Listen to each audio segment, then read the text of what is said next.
Jojo. And hey guys, it's me, JD.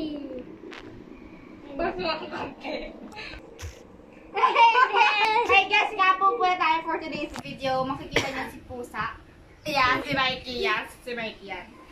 So, ang gagawin po natin for today is... Gandahan mo naman! Walang ko, effort. Okay lang yun sa vlog, ni mali-mali. Ang bangit ko kasi. Okay na. So, for today's video, mag-haul po tayo dito. So, makikita niyo yung mga Tubay Stella namin. dito. Stella. I-haul namin. Nabili namin sa Japan last week lang. So, i-haul namin yun.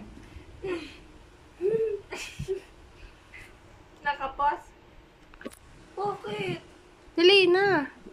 So first po, yung nabili namin sa Japan is here. Anong tatak ba to? Armando Carousel, yeah. And the price, ano nga ang presyo nito?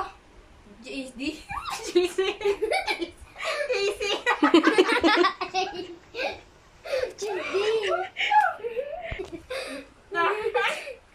Hindi po tutubal.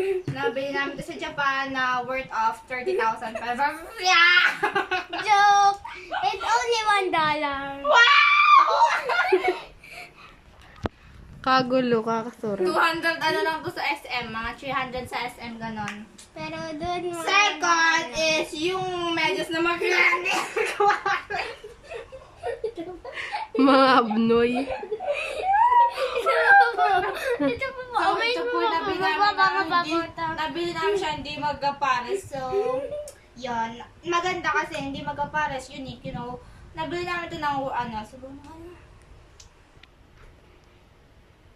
Yakap pa $2. Sunod is yung bag which is nabili namin sa Don Quixote. Yeah.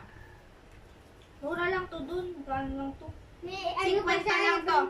May libre pang ganito. Iko-convert ko na ha. 50. 50. So, if pupunta po kayo sa Japan, nire-recommend ko kayong bumili ng ganito kasi 50 pesos na po. At itong wallet is sa Louis Vuitton.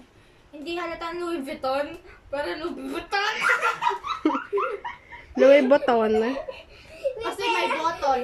May pera pa po siya sa loob. Mga dollar Pakita. sa Ito yung sweldo namin. Sweldo natin. Ito sa YouTube. Ba't mo pinapakita? So, ito po guys, i-haul namin yung sweldo namin yung kinikita namin sa YouTube. Kasi, wala po kami pera kaya kami nag-vlog. Ito yung kita namin na 1 week lang to guys. So, kung wala kayong pera, mag-video na kayo ngayon na. Kasi makakaroon kayong kita. Paano? Next is this, which is, magkano nga to? Nabili natin to sa Japan ng halagang... Parang ninakaw niyo yan sa sampayan. Oo nga, parang nilako lang natin sa kapitbahay. Hindi kaya. Huwag na yan, baka mapagbintangan pa tayo. Next is Crocs, which is walang laman. Iwan namin sa airport, so yun na yun. Yung paper bag na lang mahal to, mga 1 million din to. Next is yung panty. So magpa-panty haul na tayo guys. Marami kaming panting binili sa Japan kasi Meron pa po sa labas.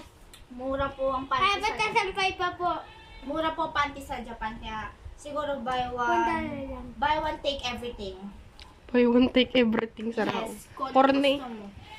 Ang pangit tayo ko ng pangit.